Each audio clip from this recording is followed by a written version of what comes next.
Okay guys, we're out here working, pulling off some stuff and labeling it.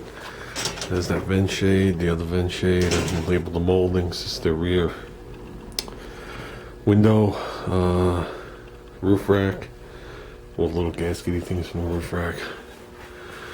So the shades are off, obviously the roof rack's off. It's got like these nutserts in here. Got to decide what I'm gonna do there. Me personally, I like to leave the rack off and just get nice low profile stainless steel button head screws and put them across the roof for now. But we'll see. That means I gotta do something with this crap sticking up. I was working on this back window, popping it off. I figured I'd turn on the camera. I don't know if I have a place to prop you guys again, so I don't think you guys are looking at what I'm looking at.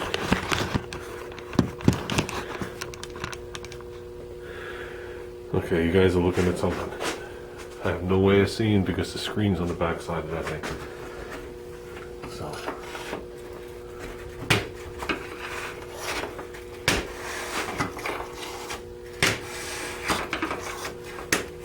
So far so good with the tool. I'm going to take this off sections.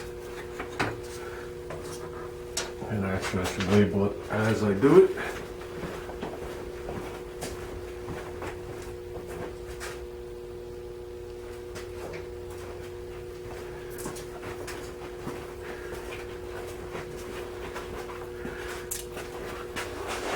Label this rear top. This makes life easier. There you go. And then we got this side off here. I'll do these corners after. I'm just going to label this. Oops. Dirt falling out of here. Left side, rear hatch. Like I said, we'll do these two ends after. And so far so good. So far so good. Let's keep working. I think in a minute you're going to be looking at the back of my head. So, like I said, I have no idea what you're looking at, so if you hear this, then you looked at something good.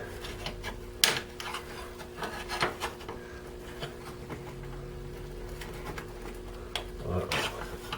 I think it's the angle I'm standing. So.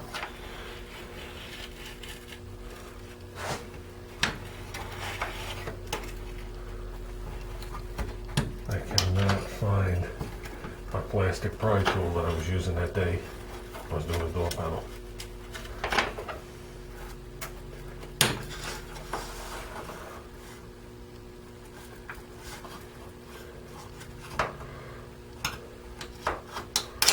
There you go. Want to be gentle on these. These are plastic too. So far the only thing I found online was metal. And I don't know what the difference is. I haven't contacted the AMC guys yet, so this is the right side rear hatch. Only I could read that. And that just leaves me the bottom strip, and here's the pellet, guys. When I used to wash this car, I used to come in here with the hose and blow all this shit out as much as I could.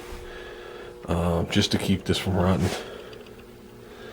And it was a constant thing. You would just sit here and you would see all the brown crap ooze out. You'd see it come out, flying out the other side. Where this car sat, when I left it in the street, I had a blue spruce there, or I have a blue spruce. So you can call them pine needles, but they're blue spruce needles. So, this again is the original paint. The only thing wrong with this hatch that we have to work on is you got your normal oozing stuff here and here. Okay. Looks like a little tweaking there, but gonna live with that. These gates don't fit good from the factory, but we can get it to fit better than this. This side is clearly higher than this side. This makes it overhang, but when we're done, regardless, it's gonna overhang and it's not gonna fit square. There's nothing I could do about that. That's factory. But obviously this will slide up because this used to be higher.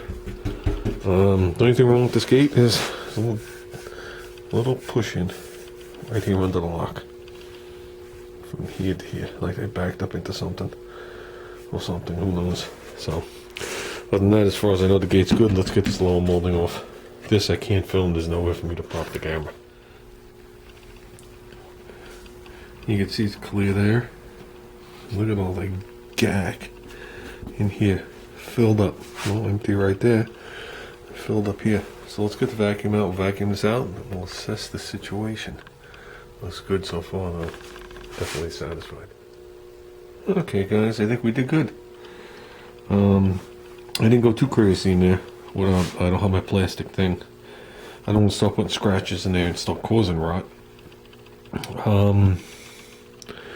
Now it just needs to be washed out in reality and then use something like plastic. But yeah, I would say this matches good, which is a good thing. We got to get this thing aligned. Yeah. So one of these hinges is better than the other, kinda. I can see the little bow in it right there. These hinges snap. I've already had them snap. I bought a pair of them. I think this is the one I changed, which is in much nicer condition than this one. They're hard to get. The Hornets didn't have those hinges. Those hinges went on to the Concords and the Eagles. So, yeah. You can see, well, there's a leaf sticking out here. You can see this hinge is hanging down lower on the roof side. This side is sitting right. It's the same than it is on this side. So it can be slid back just a little bit. There's only so much you can go. You definitely do not want to damage the headliner. This has a mint headliner in it, so okay. Let's I think I'm gonna work on the windshield trim. I'm not gonna worry about the other side. I'm gonna push the car back over and work on the windshield trim. We gotta take these off too. These are no problem, but I think I want to warm the garage before I take those off in case I can't get those clips. So with that guys, let's take a break for a little bit. We'll at least videotape it. Okay, I pulled off the wiper arms. All you do is you move this little tang over and pry it up on the other side. I did a video on this years ago. For the Rube stuff, I remember right. Remember, all cars need wipers. Don't build a car without wipers. Not if you're going to drive it on the street. Especially if you can hand it to one of your kids. See, this is the difference between cheap tape and good tape. This is cheap shit tape that Junior got from somewhere. Cheap shit tape leaves glue everywhere. I noticed it when I was trying to get it off the window here to get these things off. It's just, I used to know painters, they used to use quality tape to do the initial masking, and then everything from there on they used cheap Tuck tape. Was the brand Tuck, and because it didn't matter. And it's either that or you had to try and get this off your car. Now this doesn't matter because we'll get it off the molding, but I don't want the stuff anywhere near the car. I don't want the stuff used on the car at all. So with that said, let's try and get these moldings off and let's hope everything is good underneath. Okay, so far so good. Some of these clips need to be replaced. These are a little different. Same but different. Some of them are good. Some of them aren't. Some of them, right through here, right here, where it hooks to the pin snapped off. So I'll look into these, and the bottom ones seem totally different, and the one right here I just sucked it up into the vacuum. So at least I know where it is. And they seem to put these plastic things around the glass, so we'll hold on to those. Yeah, and this one I sucked into the vacuum also, so it must have popped off. So with that, no rot. Well, here can't rot. It's part of the fender, if you remember. So if we knew up to there was it good. up to the middle is good. We got to get that molding off. And one down the side. These things are being a little stubborn. They're not. It's definitely not like the other glass. So we don't want to pop the glass. I don't want to damage the molding. So, and this bottom piece is thick. So we'll work on that bad boy. Let's go around the other side.